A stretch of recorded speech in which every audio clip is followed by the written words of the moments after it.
جب تک جیوں میں آقا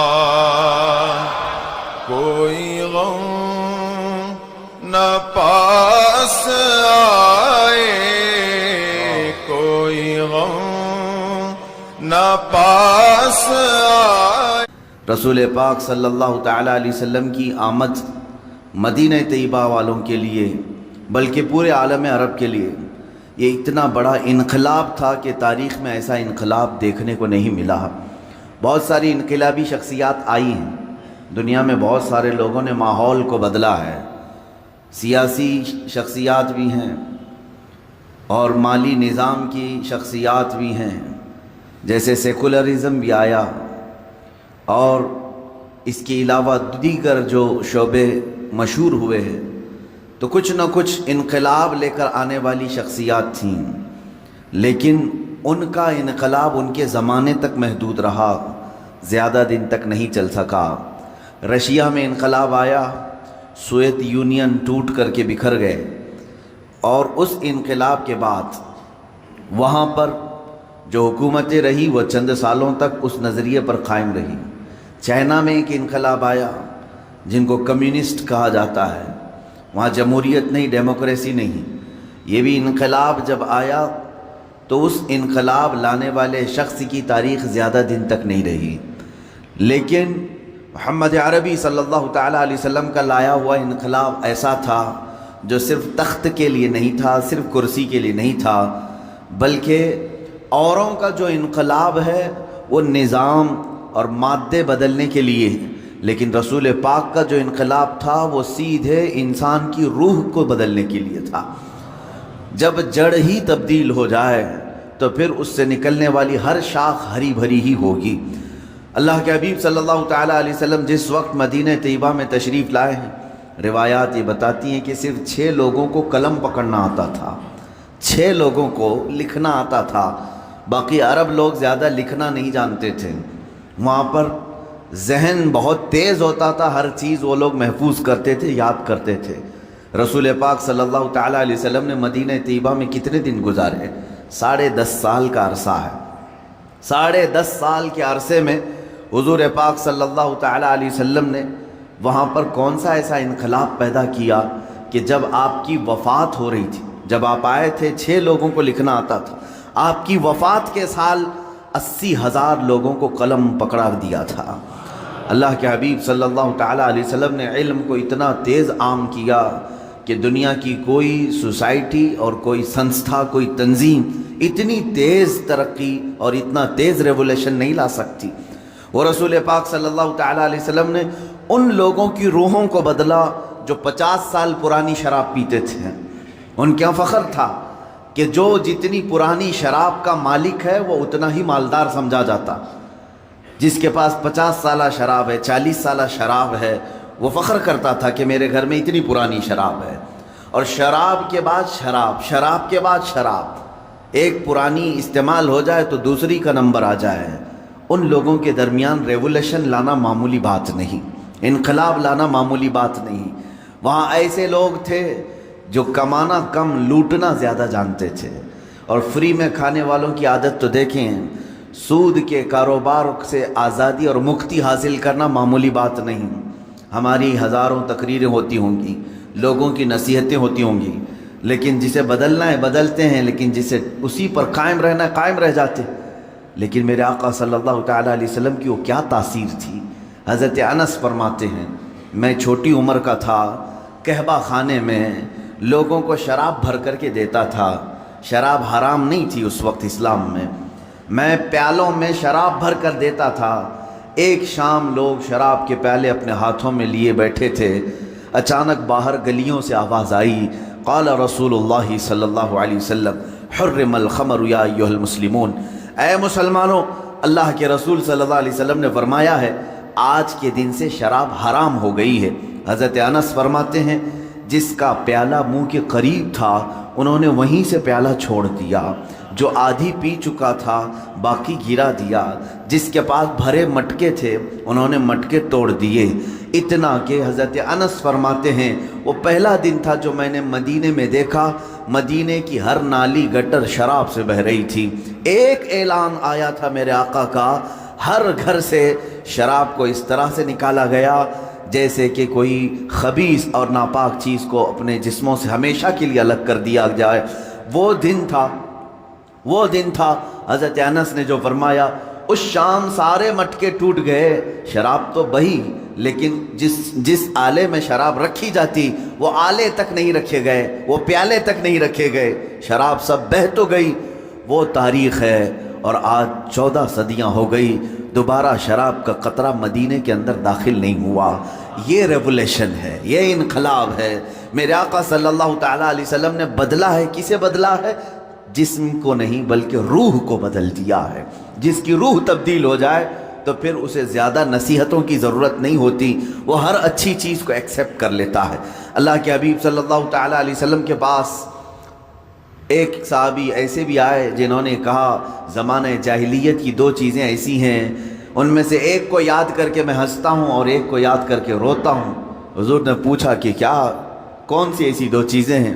وہ کہتے ہیں ایک بات تو ایسی ہے کہ ہم آٹے کے بت بناتے تھے، اپنے ساتھ سفر میں رکھ کر کے چلتے تھے، عبادت کرتے تھے ان کی، اور اگر بھوک لگ جائے درمیانی راستے میں انہی بتوں کو ہم توڑ کے کھا بھی لیتے تھے، پکا لیتے تھے۔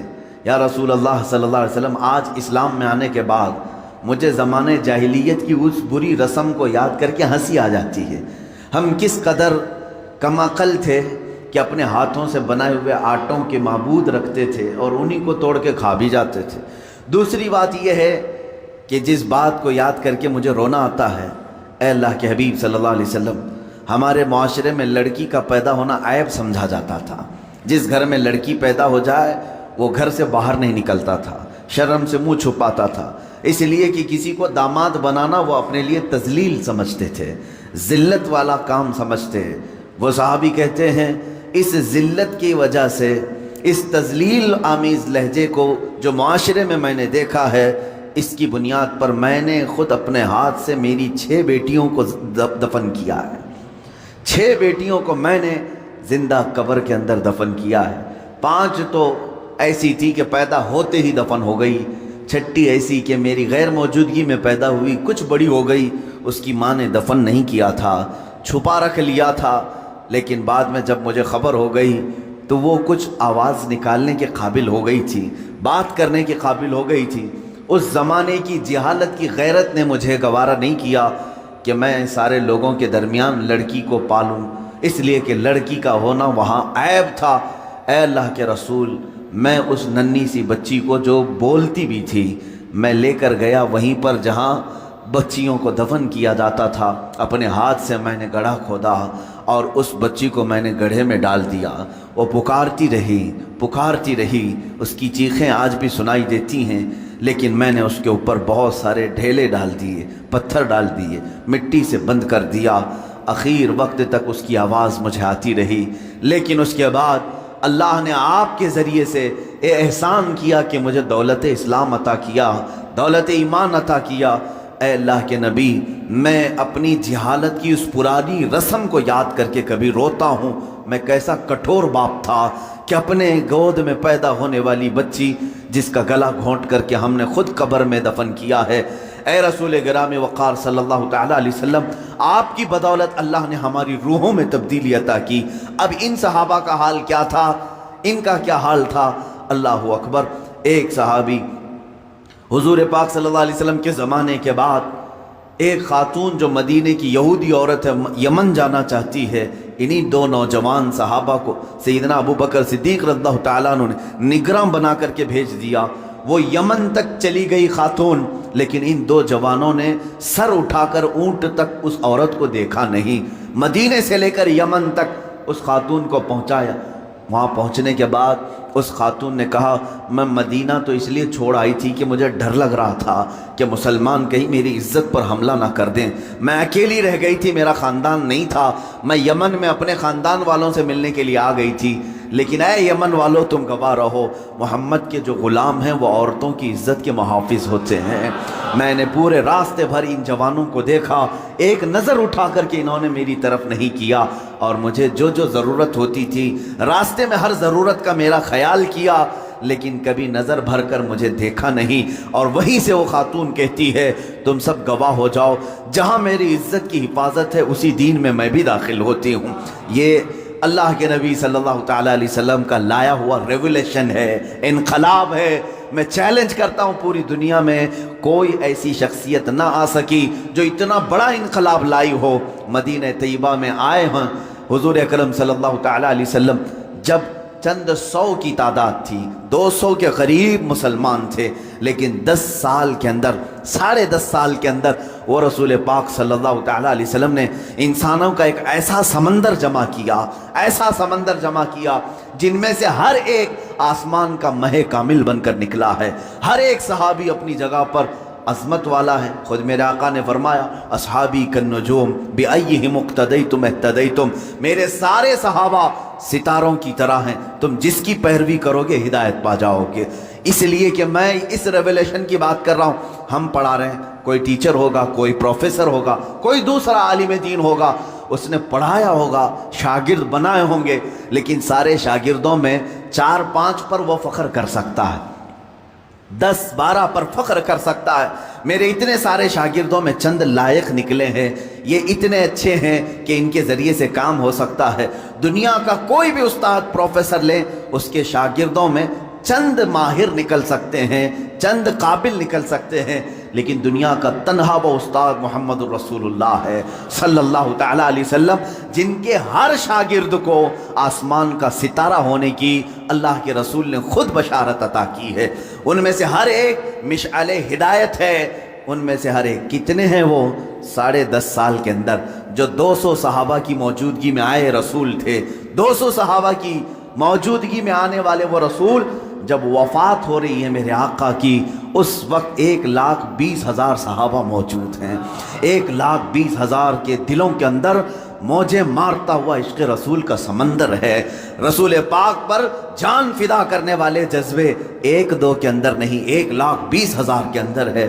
میں پوچھتا ہوں وہ ریولیشن کیسا تھا، وہ انقلاب کیسا تھا؟ اللہ تعالی ہماری زبانوں میں وہ اثر دے کہ ہم روحوں کو تبدیل کر سکیں۔ جسم بدلنے والی جماعتیں بہت آئیں، جسم کو تبدیل کرنے والی بہت ساری تنظیمیں آئیں۔ اے اللہ ہمارے درمیان وہ کوئی قائد بھیج، ایسا کوئی شیخ ہو جو میرے چہرے کو نہیں میرے دل کو تبدیل کر دے۔ ہمیشہ دعا بھی یہی کرتے رہو، اس لیے کہ آج زمانہ فتن کا ایسا ہے کہ لوگ تمہیں ہر طرح سے اوپر سے بدل کر کے رکھ سکتے ہیں۔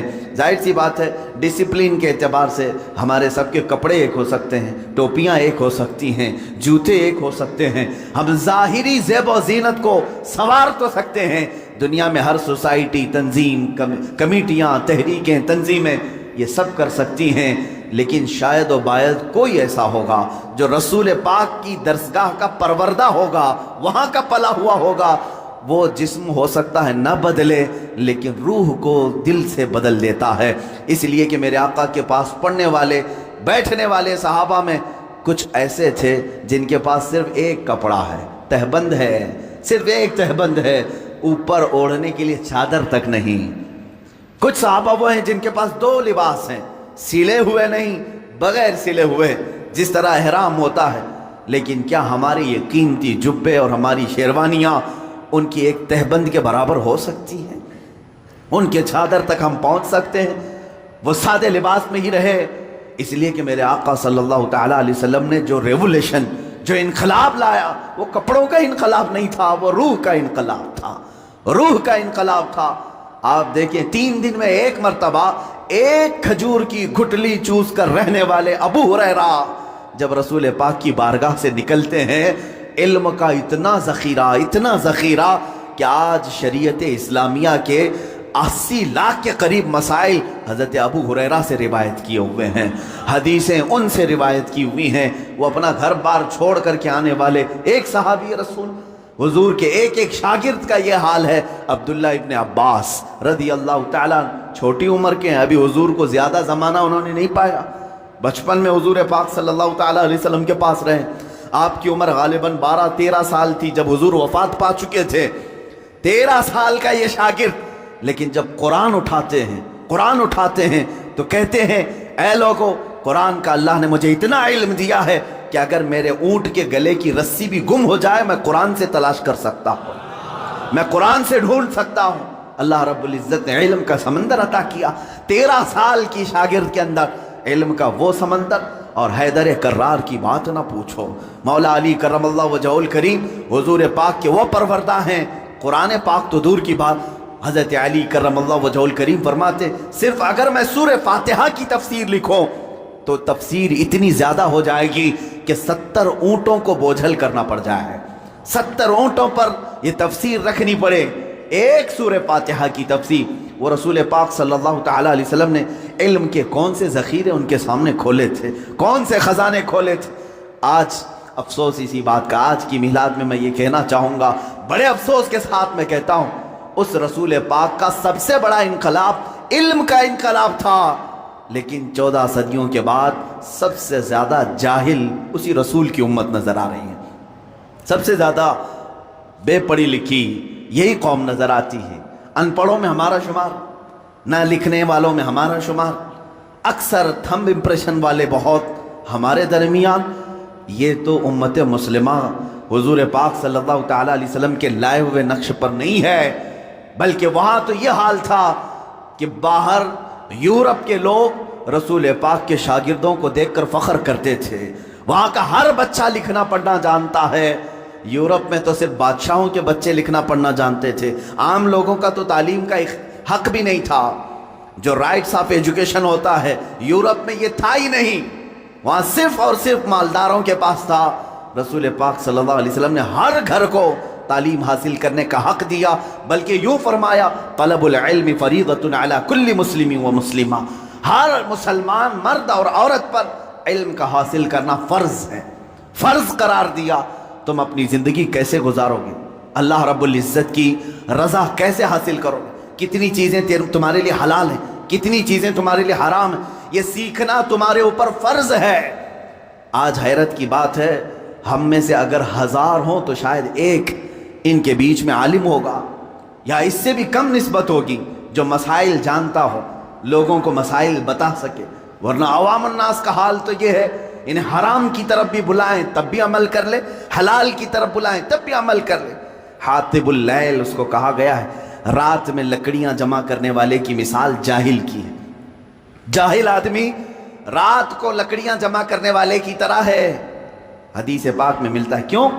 رات میں ٹوکرا لے کر جو لکڑیاں جمع کرتا ہے اسے دکھتا تو کچھ نہیں, لکڑیاں بھی رکھتا ہے, کنکر بھی, پتھر بھی, جو ہاتھ میں آئے, گوبر بھی, سب ڈال لے گا اپنے ٹوکرے میں, اسے پتہ ہی نہیں ہے کیا جمع کر رہا ہے. جاہل کی مثال ایسی ہے, حلال بھی کرے گا, حرام بھی کرے گا, واجب بھی کرے گا, مکروہ بھی کرے گا, سب کچھ کر جائے گا, اسے پتہ ہی نہیں ہے. جہالت اسلام کے لیے سب سے بڑا داغ ہے. اس لیے آپ دیکھتے ہیں کبھی حضور صلی اللہ تعالیٰ علیہ وسلم کے زمانے کے بعد کے زمانے کو دور اسلام کہتے ہیں, اور اس سے پہلے والے زمانے کو دور جہالت کہتے ہیں. اسلام کا اپوزٹ ہے دور جہالت. ہونا تو یہ چاہیے کہ اسلام سے پہلے کفر ہو, اسلام کا اپوزٹ تو کفر ہے, لیکن یہاں اتنا اپوز کیا گیا ہے جہالت کو کہ اسلام کا اگر سب سے بڑا اپوزٹ کچھ ہے تو جہالت ہے. نہ جاننا, علم کا نہ ہونا, یہ اسلام کا بالکل اپوزٹ ہے. اس اپوزٹ کو تم اپنے سینوں میں پال کر رکھے ہو. آج بچوں کو تعلیم سے دور رکھنا, اپنے گھروں کو علمی ماحول سے دور رکھنا, یہی تو ایک وجہ ہے کہ جو ہمارے معاشرے میں آتا ہے اپنا رنگ جمانے کی کوشش کرتا ہے اور جم بھی جاتا ہے. وجہ صرف اور صرف یہ جہالت. اگر تم شریعت مصطفیٰ صلی اللہ تعالیٰ علیہ وسلم کے علم سے بہرہ مند ہو, آج کون سی چیز ایسی ہے جو تمہیں علم حاصل کرنے سے روکتی؟ کون سی چیز ہے؟ اگر تم شکایت کرتے ہو مدرسے نہیں ہیں, اگر تم شکایت کرتے ہو علماء نہیں ہیں, اگر تم شکایت کرتے ہو استاد نہیں ہیں, تم سب کے ہاتھوں میں آج موبائل انٹرنیٹ کے ساتھ آیا ہوا ہے. اس میں ساری کی ساری کتابیں اسلامی موجود ہیں, قرآن کی ساری تفاسیر ہیں, حدیث کی ساری کتابیں, اور اگر تم کہو کہ عربی نہ سمجھ میں آئے, ٹرانسلیٹڈ چیزیں موجود ہیں. خود میرے عزیزو, ہمارے پاس جو لائبریری ہے ایک چھوٹا سا ایپ ہوگا، 32,000 کتابیں ایک موبائل میں لے کے ہم چلتے ہیں، جب ضرورت ہو کتاب کھولی پڑھ لیا۔ زمانہ اتنا عروج پر آ چکا، یاد رکھنا کل قیامت کے دن اس زمانے کا کوئی آدمی اللہ کے پاس بہانہ نہیں کر سکے گا، عذر نہیں پیش کر سکے گا۔ اے اللہ میں ایسے ماحول میں تھا کہ کوئی استاد ہی نہیں ملا، اے رب میں ایسے ماحول میں تھا کہ کوئی عالم ہی نہیں آیا۔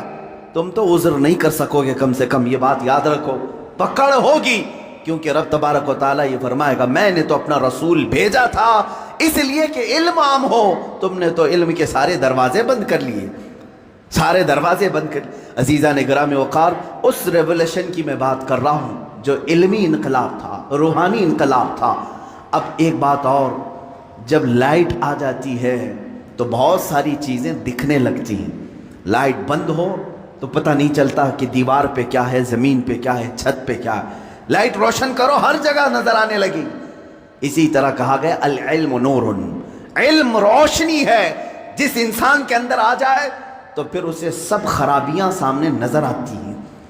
حرام کیا ہے، کفر کیا ہے، شرک کیا ہے، غلاظت کیا ہے، علم کی روشنی میں وہ بندہ دیکھ سکتا ہے، اور جاہل اندھیرے میں ہاتھ پیر چلاتا رہتا ہے۔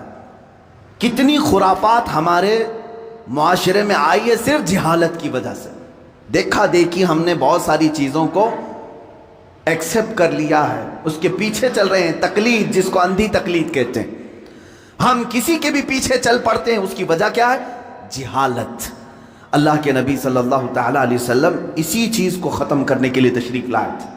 میں نے شروع میں اپنے تقریر کے یہی عرض کیا کہ ایک عرب نے آدمی کا بول بالا کر دیا، خاک کے ذروں کو ہمدوش ثریا کر دیا۔ ظاہر سی بات ہے بتوں کی پوجا کرنے والوں کو بتوں سے آزادی دلا کر ایک خدا کی طرف لانا معمولی بات نہیں، لیکن رسول پاک نے یہ کام علم کے ذریعے فرمایا۔ علم کے ذریعے جب بندے کے پاس علم ہو تو آپ اس سے ڈیبیٹ کر سکتے ہیں۔ جاہلوں سے کیا مناظرہ ہوگا، جاہلوں سے کیا ڈیبیٹ ہو سکتا ہے؟ وہ اپنی ہی ہانکتا رہے گا۔ لیکن جس کے پاس علم آ جائے وہ دلیلوں کو سمجھتا بھی ہے اور دلیلوں کو ایکسپٹ بھی کرتا ہے۔ حضور پاک صلی اللہ تعالیٰ علیہ وسلم نے سب سے پہلے قرآن کے علم کو عام کیا۔ جب وہاں مکہ والے اور مدینے والے اس علم کو دیکھ رہے تھے جو رسول پاک کی زبان سے نکل رہا تھا، تب انہوں نے رسول پاک کی دلیلوں کو بھی ایکسپٹ کیا ہے۔ میرے عزیزو، اتنی آسانی سے سب اسلام میں نہیں آئے۔ بعض وہ صحابہ ہیں جو آمنا صدقنا کہہ کر آ گئے، لیکن اکثر تو ایسے ہیں جنہوں نے جانچا، پرکھا، امتحانات لیے کہ حقیقت میں ہے بھی کہ نہیں۔ برسوں سے تو پوجا چل رہی ہے، ماں باپ دادا دادی سب کر رہے تھے، انہوں نے اگر آج انکار کیا ہے تو دلیل تو دے کے پوچھیں۔ حضور پاک صلی اللہ تعالیٰ علیہ وسلم کے پاس ڈیبیٹ کے لیے کئی لوگ آئے۔ آپ ایک خدا کی طرف بلا رہے ہیں، ہمارے خداؤں کا کیا برا ہے، ان کے یہاں کیا ہے؟ حضور پاک صلی اللہ تعالیٰ علیہ وسلم نے علمی انداز میں ان کی اصلاح کی ہے۔ کیسے؟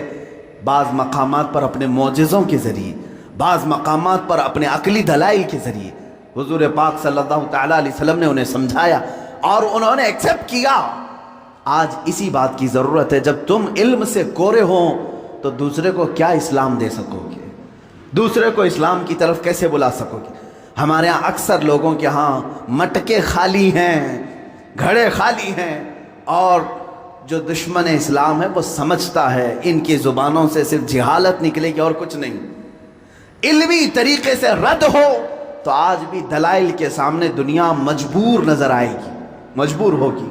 عزیزان گرامی وقار، میں رسول پاک صلی اللہ تعالیٰ علیہ وسلم کے اس ریولیشن کو چاہتا ہوں کہ آپ روح کا انقلاب لے آؤ، روح کی تبدیلی لے آؤ۔ چہرے بدل لینے سے کچھ نہیں ہوتا۔ بعض لوگ داڑیاں تو رکھ لیے لیکن ان کے روح کی گندگی جا نہ سکی۔ بعض لوگ امامے اور لباس تو صاف کر لیے لیکن اندر کے برے کرتوت جا نہ سکے۔ یہ ایسی ہی ہے جیسے کسی کنویں میں کتا مرا پڑا ہے، آپ نے پانی تو پورا خالی کر دیا، مرے ہوئے کتے کو اسی میں چھوڑ دیا، تو پھر جب پانی آئے گا اس کتے کی مرے ہوئے بدبو آتی رہے گی۔ یہاں لباس تبدیل کرنا، صرف داڑھی رکھ لینا، صرف امامہ پہن لینا یا صرف ظاہر کو سنبھال لینا اسلام کا یہ تقاضا نہیں، بلکہ اپنے اندر موجود جو غلاظتیں ہیں، جو حرام کی خواہش کرتی ہے، جو تمہارا نفس برائیوں کی طرف توجہ کرتا ہے، اس چیز کو پہلے صاف کریں، پھر آپ جسم پر کچھ بھی کپڑا رکھیں، اللہ رب العزت تمہارے زبان پر اثر پیدا کرے گا۔ اس لیے کہ اب یہ بات زبان سے نہیں دل سے نکلے گی۔ آپ روح کی تبدیلی کی طرف توجہ کریں، روح کی تبدیلی۔ اسی لیے میرے آقا صلی اللہ تعالیٰ علیہ وسلم نے جن لوگوں کو مسیحا بنایا، شاعر نے یہی کہا ہے، خود نہ تھے جو راہ پہ اوروں کے ہادی بن گئے، کیا نظر تھی جس نے کہ مردوں کو مسیحا کر دیا۔ میرے آقا صلی اللہ تعالیٰ علیہ وسلم نے ان کو مسیحا بنایا۔ بعض صحابہ ایسے ہیں، ایک سفر پر ہیں، کہتے ہیں ایک آدمی پیٹ کے درد سے تڑپ رہا تھا۔ صحابہ کو یہ خبر نہیں تھی کہ کیا کیا جائے۔ ایک صحابی آگے بڑھے، انہوں نے کچھ پڑھا، اس پر پھونک دیا، اس کو پیٹ کا درد چلا گیا، ختم ہی ہو گیا، صحیح ہو گیا۔ سارے صحابہ نے پوچھا کہ تو کیا حکیم ہے، تو کیا معالج ہے، طبیب ہے، کیا کیا تو نے؟ اس صحابی نے کہا مجھے کچھ سمجھ میں نہیں آ رہا تھا، یہ بڑی تکلیف میں تھا، جس کے ہاں یہ لوگ مہمان تھے، میں نے سورہ فاتحہ کی تلاوت کی اور اس پر پھونک دیا، اس کا پیٹ صحیح ہو گیا۔ لیکن صحابہ ہر چیز کو اس طرح سے نہیں لے لیتے تھے۔ سارے صحابہ ان کے اوپر جرح کرنے لگے، یہ کام کیا تجھے رسول اللہ نے کرنے کا حکم دیا تھا یا خود سے کیا؟ اس صحابی نے کہا نہیں، حضور نے تو ایسا کچھ کہا نہیں، میں نے خود کیا۔ پکڑ کر لے چلے حضور کی بارگاہ۔ کیا قرآن کی آیتیں پڑھ کر کسی پر پھونک مار سکتے ہیں کہ نہیں؟ یہیں سے، اس حدیث سے ہی ثابت ہوتا ہے کہ ہم جو بزرگان دین کے پاس دم کرانے کے لیے جاتے ہیں، وہ صحابہ آئے، کہا اے اللہ کے نبی صلی اللہ علیہ وسلم، آپ کے اس صحابی نے آج ایک عجیب و غریب عمل کیا۔ کہا کیا کیا؟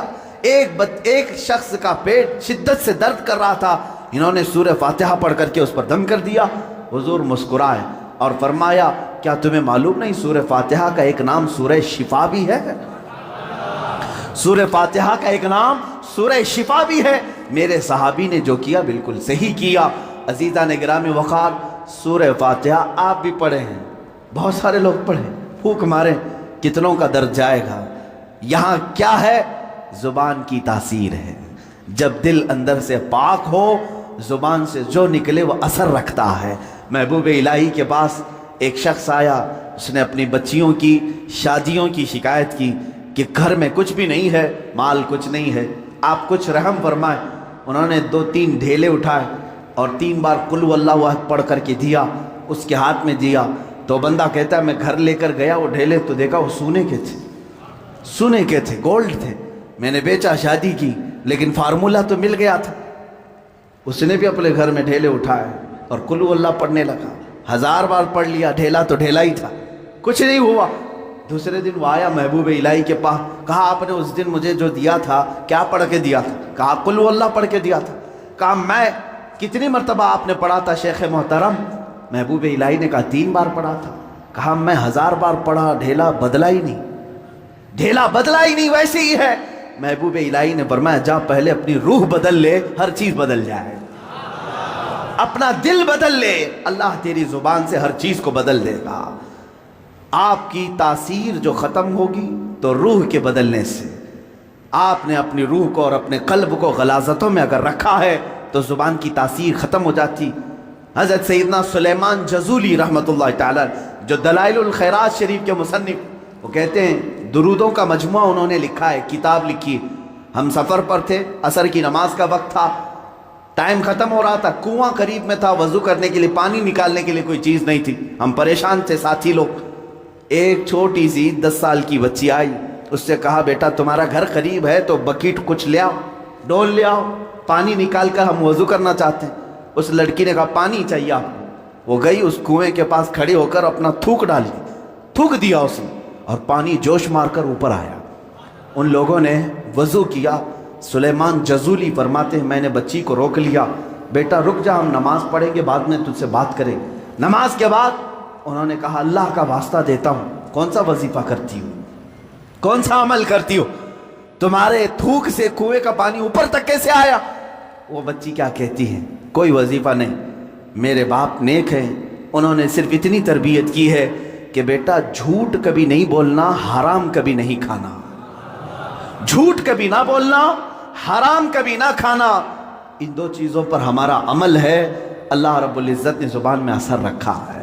عزیزان گرامی، یہ کرامات کی دنیا ہے، لیکن میں آپ سے یہ کہوں گا کرامات بعض اولیاء کو دی گئی ہیں، ہر ایک کے لیے نہیں، لیکن تمہارے لیے سب سے بڑی کرامت یہ ہے کہ کنویں کا پانی باہر آ جائے، سمندر کا پانی ہٹ جائے، یہ کرامات الگ ہیں۔ میں کہتا ہوں ایک مومن کے لیے سب سے بڑی کرامت یہ ہے تم ادھر سے زبان سے ایک کلمہ بولو، سامنے والے کا دل بدل جائے، اس کے دل میں انقلاب آ جائے، یہ تمہاری کرامت ہے، یہ تمہاری کرامت۔ لیکن کب ہوگا؟ جب تم خود اپنے آپ کو بدلنے کی سوچو۔ خدا نے آج تک اس قوم کی حالت نہیں بدلی، نہ ہو فکر جس قوم کو خود اپنی حالت بدلنے کا، نہ ہو فکر جس کو خود اپنی حالت بدلنے کا۔ عزیزان گرامی وقار، رسول محترم صلی اللہ تعالیٰ علیہ وسلم کا ایک مختصر سا عرصہ جو ہمارے درمیان رہا ہے پوری کائنات میں، میں تیزی سے آج سنا کر کے آپ کے سامنے سے بارگاہ مصطفیٰ میں التجا بھی کروں گا۔ وہ مکہ مکرمہ کی سرزمین 14 صدیاں پہلے، آج سے 1400 سے 42 چل رہا ہے، اس کو اور 53 ملا لیں، اس کے ساتھ اور 53 ملا لیں، یعنی تقریباً 1495 کے سال کے قریب ہو گیا۔ اس سے پہلے میرے آقا صلی اللہ تعالیٰ علیہ وسلم آج ہی کا دن تھا جو فرش گیتی پر تشریف لائے، وہ آمینہ کا در یتیم، وہ عبداللہ کا نور نظر، بارگاہ مصطفیٰ صلی اللہ تعالیٰ علیہ وسلم میں خراج عقیدت کے لیے میں بات کر رہا ہوں۔ وہ در یتیم جب گھر تشریف لایا تو ایسا گھر تھا کہ باپ پہلے سے نہیں ہے، ماں اکیلی ہیں، معاوضہ دینے کی طاقت نہیں رکھتی، دایا کے ہاتھ میں دے دیا حلیمہ سعدیہ کو، یہ کہہ کر کے کہ 2 سال دودھ پلائے گی، اجرت کی تمنا مت رکھنا، میرے گھر میں مال کی بڑی شدت کی کمی ہے، اس بچے کا باپ نہیں، یہ یتیم بچہ ہے۔ حلیمہ سعدیہ لے گئیں، لیکن برکات پہ برکات انہوں نے دیکھا ہے، رسول پاک کو اپنے گود میں کھلایا۔ حلیمہ سعدیہ کہتی ہیں یہ عام بچہ نہیں تھا، ان کے آتے ہی بنو سعد کی ساری بکریوں کے تھن دودھ سے بھر چکے تھے، اور سارے بچے حضور پاک صلی اللہ تعالیٰ علیہ وسلم کو دیکھنے کے لیے آتے تھے، حتیٰ کہ حلیمہ سعدیہ کی بیٹی شیمہ کہتی ہیں، شیمہ کیا کہتی ہیں کہ ہمارے قبیلے میں، ہمارے محلے میں رواج تھا، رات کے وقت یا شام کے وقت ساری لڑکیاں جو ان کے عمر کی تھیں، شیمہ کے عمر کی تھیں، وہ کہتی ہیں اپنے اپنے چھوٹے بھائیوں کو، جس کا بھائی ہوتا لے کر کے آتی تھیں، کمپٹیشن چلتا تھا، بہن اپنے بھائی کو دکھا کر کہتی کس کا بھائی زیادہ خوبصورت ہے، ہر خاتون، ہر بہن اپنے چھوٹے بھائی کی گود میں لے کر اس کے ناک نقشے بیان کرتی، ارے میرے بھائی کی تو پیشانی بڑی چوڑی ہے، یہ خوبصورتی کی علامت ہے، کوئی کہتی میرے بھائی کی تو آنکھیں بڑی جھیل جیسی ہیں اور یہ بڑا خوبصورت ہے۔ ہر خاتون، ہر بہن گود میں لیے ہوئے بچے کو اپنے بھائی پر فخر کرتی، اور حضرت شیمہ کہتی ہیں جب اس مجمع میں میں میرے بھائی محمد کو لے کر کے آتی، اللہ اللہ، وہ کہتی ہیں ساری میری سہیلیاں اٹھ کھڑی ہوتی، کہتی شیمہ تیرے بھائی کے ساتھ ہمارے بھائیوں کا مقابلہ نہیں، یہ ہمارا آپس کا مقابلہ ہے، یہ ہمارا آپس کا کمپٹیشن ہے، تو کبھی محمد کو ہمارے درمیان نہ لا، اس لیے کہ اس کے مقابل میں 14ویں کا چاند بھی شرما جاتا ہے۔ یہ بنو سعد کی خواتین کا کہنا ہے۔ حضرت شیمہ کہتی ہیں اس مقابل میں میں کبھی رسول پاک کو لے جاتی تو وہ ایکسپٹ نہیں کرتی، کہتی کہ شیمہ تیرے بھائی کے ساتھ ہمارے بھائیوں کا مقابلہ نہیں، وَأَحْسَنُ مِنْكَ لَمْ تَرَ قَطُّ عَيْنِي وَأَجْمَلُ مِنْكَ لَمْ تَلِدِ النِّسَاءُ، یا رسول اللہ آپ سے زیادہ حسین میری آنکھوں نے دیکھا نہیں، آپ سے زیادہ جمیل کسی ماں نے جنا نہیں۔ وہ 2 سال کی عمر پاک میں حلیمہ سعدیہ دوڑتی ہوئی واپس مکہ لے آئیں اور حضرت آمنہ سے کہا میں نے 2 سال کا عرصہ آپ سے مانگا تھا، لیکن 6 مہینے اور بڑھا کر کے دے دو، اجرت بھی نہیں چاہیے، معاوضہ بھی نہیں چاہیے۔ لیکن حضرت بی بی آمنہ نے اپنے پاس اپنے صاحبزادے کو رکھ لیا۔ 2 سال کے عرصے میں گھر میں کتنے افراد ہیں؟ کون ہیں؟ باپ نہیں ہے، دادا ہے عبد المطلب، وہ بھی بڑھاپے کو پہنچے ہوئے ہیں۔ رسول پاک صلی اللہ تعالیٰ علیہ وسلم اپنے دادا کی سرپرستی میں ہیں۔ 6 سال کی عمر میں اپنی ماں کے ساتھ ننیحال کا سفر کیا، مدینہ کا سفر کیا۔ اس وقت جو یثرب تھا وہ حضور کا ننیحال بھی ہے، نانی کا گھر ہے۔ حضرت آمنہ کے ساتھ گئے 6 سال کی عمر میں، جب حضرت عبداللہ کی ایک کنیز ام ایمن ساتھ میں ہے، کوئی نہیں، 3 لوگوں کا یہ قافلہ پیدل مکہ سے مدینہ گیا ہے، مدینہ سے واپسی ہو رہی ہے۔ مقام ابوا میں